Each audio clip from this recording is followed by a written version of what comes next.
Hi, everyone. This is Gary Berman, host of the CyberHero Adventure Show, coming to you from secure Miami in sunny South Florida. And listening and learning from some of the smartest people in the world and how to distill the complexities of what we work in this crazy digital universe into something that people can get their heads around, at least a little bit. And to help us today is Dr. Margaret Cunningham. Hi. Hi, how are you doing? Nice to have you, and I want our audience to know that she actually is extremely funny. And I was told not to be funny, though. I'm kidding. Yeah, I don't know who said I'm not that. here No. to tell the jokes, though.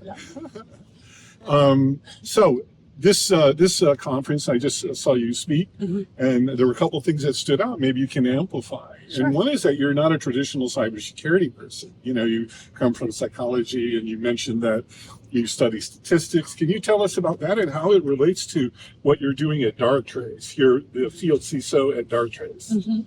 Yeah, so I have a Ph.D. in applied experimental psychology. Oh. And the way I think about that is I'm an expert at measuring people stuff anywhere. And the applied part is really important because we don't often have the opportunity to contain and control everything in the lab. It's just not real. Right. So I've spent my entire career across healthcare, helping defense, OTC, understand the impact of technology. And eventually I landed in cybersecurity working on behavioral analytics because somebody invited Is that like heuristics? Oh, yeah. But also, how can we take information or signals from people and understand it? And a lot of companies at the time, this was a long time ago, were using computational biologists. They had physicists, and they weren't getting it right. And I said, yeah, because people aren't like machines all the time. So I was able to go work in innovation R&D and help bring a more realistic human lens to behavioral analytics. Wow. I mean, that's a monster mission. I mean, got to give it a whirl. Yeah, for sure. Yeah. I'm going to apply some of what you're saying right now to my marriage. Uh-oh. No, it's good. Right. I'm signaling I love my wife, just everyone in case she watches this. Really.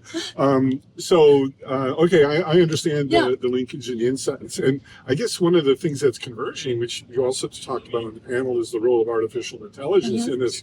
You know, like how are you reconciling or shining light on or attempting to help people understand, you know, this kind of convergence of man and machine, for lack of a better way of saying it.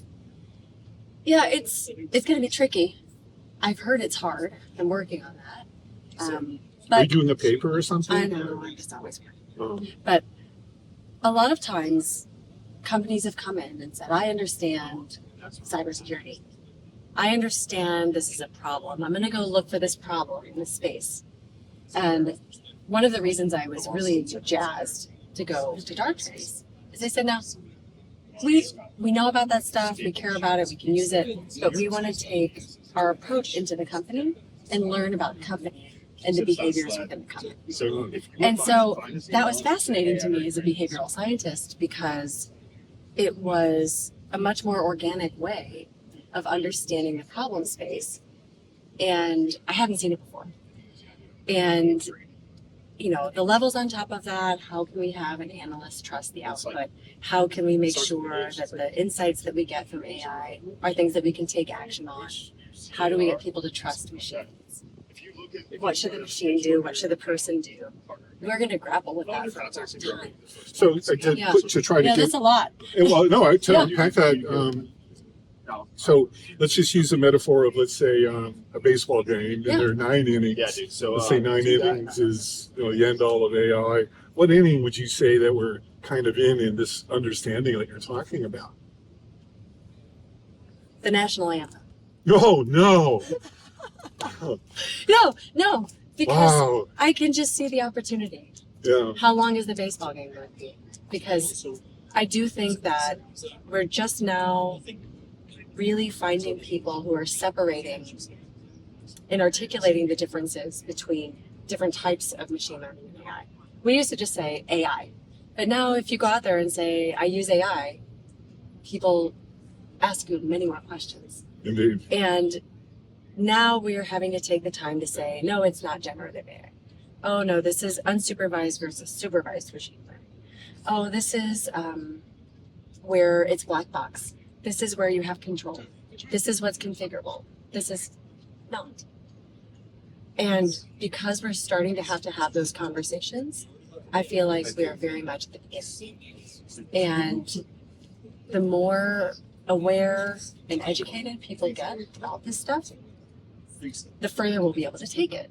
Indeed. And so I think we're just now starting the conversation properly. Yeah, I mean, that's pretty amazing, isn't it? I mean, I remember 2.5, 3 years ago now when ChatGPT came out, and now and where we are now, and frontier models, their trajectories are like exponential almost on how fast they're going and stuff. Yeah. So what do you think the applicability would be for the future of cybersecurity? I think we should use the right tools for the right problems. Right now, using generative AI and LLMs for detection is pretty risky. There are a lot of inconsistencies in what the LLM will do because it's not meant to be a tool like that. Exactly. And it's very fun to use and it can be very fast, but it's much harder to get it right than it looks. So having had to grapple with some of these choices, how you set up the retrieval of the information, how you embed the information. If I'm going to use it to look for and summarize information, what does that look like? Is it looking wide? Is it looking deep? How can we make it small enough? Is it responsible? Is it ethical? Are we boiling the universe so that we can put a cartoon version of myself on the internet? And these are all things that we really should be considering, especially in security, where it's not always an advantage to send all of your data to a cloud Indeed. and then turn it through something. Yeah, for So sure. how can we get the benefits in a small package? So- how can we put it in the air gap? We have to know. We So have what to was do it like? this. Forgive the interruption, Yeah, but my no, brain is just sorry. going full speed. And by the way, all of my intelligence is artificial.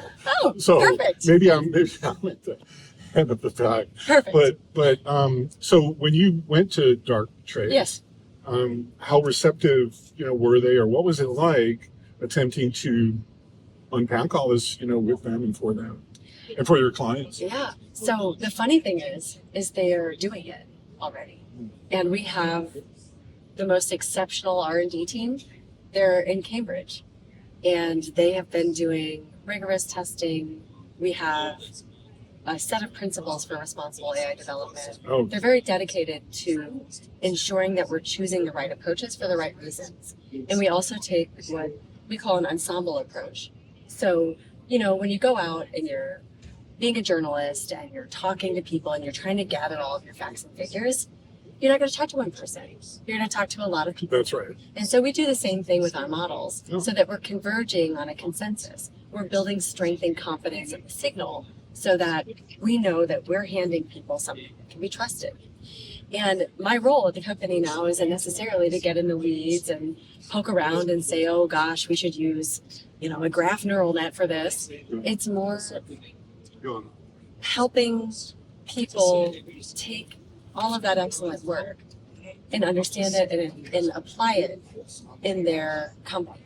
So anytime we have a customer who is worried about AI, wants to understand AI, is confused about the models, wants to understand why it's different, they call me. And they call a few So other that's people. why, Yeah. your title is Field Yeah, field CISO. Yeah. Chief Information Security Yes. Officer. Because you're in the field, you're with clients doing the listening and learning and some educating, right? Yep. Just as we're kind of wrapping up here, first of all, thank you again for Anytime. taking the time. Yeah. You before we hit the record button, I was asking you about fractional CISOs or virtual, CISOs, and kind of, what takeaway is, because I'm working on a meta-analysis for the industry about that. And you said something that really caught my attention. You said, everyone's part-time. Can you elaborate, or do you want to? This is being recorded. Oh, no. And I say everybody's part-time because I don't know that our problem space is simple enough to not be interdisciplinary, to not wear many hats. Okay. And So being Yes. virtual or fractional, opens your aperture. it's a mindset. Yeah. Oh, that's Yeah, interesting. I consider it a mindset. Huh. And I would say I'm part CISO, part scientist, part researcher, psychologist, and I'm a multitude of things. And I've also in my bio on LinkedIn, I say I've been called many names, and I don't really care what the name is because I'm ultimately consistently filling my days, but it's not as tidy as it used to be. And I think that for people who are entrepreneurial, there's an enormous opportunity to become valued insight, fractional advisor for a lot of different types of companies. And maybe size, like Yeah. SMBs Of are course. more vulnerable. I've always Of sort of thought course. they're sitting ducks more or less. Yeah, and it's a willingness to engage. Yeah. It's a willingness to listen to people's problems and know when to say, you know what, sorry, I can't help you because I know nothing about that. That might be the most powerful part. Well, speaking of that, Yeah. in just my basic understanding over this last 9 or 10 years that I've been in this crazy digital universe, no one even knows what a CISO is. Like if, Gary Berman, if I'm talking to Me neither, it's fine. Exactly. Like what is that? And if you Yeah. ask 10 people, I know because I've asked, you get 10 Yeah. different answers with gradations. Mhm. There's no bar exam or a CPA exam. Well, there are many certifications, obviously. What's your thought about that? Like, how do you define, what is a CISO? I would say I would define it by who stays and succeeds. And the one thing that I know about people who love the role, they stay in it, it's very hard, is that they love to be creative and they're very resilient and they're creative problem solvers and they have deep expertise in the space. But that's not enough. Knowing a lot about security and engineering and different frameworks and zero trust and all the knobs and the levers is part of it. But it's the creativity and the persistence and the comfort with ambiguity. I don't think that you can be successful in a role if you don't have some level of comfort with moving forward in spaces that are very complex. And risk? Yeah. And never stop. Some tolerance with the risk. Right, Yeah. exactly. And it's a mindset, Yeah. I would say. Well, speaking of mindsets, on behalf of our audience, thank you so much, Dr. Margaret Cunningham, for who you are and for what you do, and most importantly, why you do it. Thank you so much. Thanks for having me. You're welcome. And to our audience, stay tuned for more from the CyberHero Adventure Show.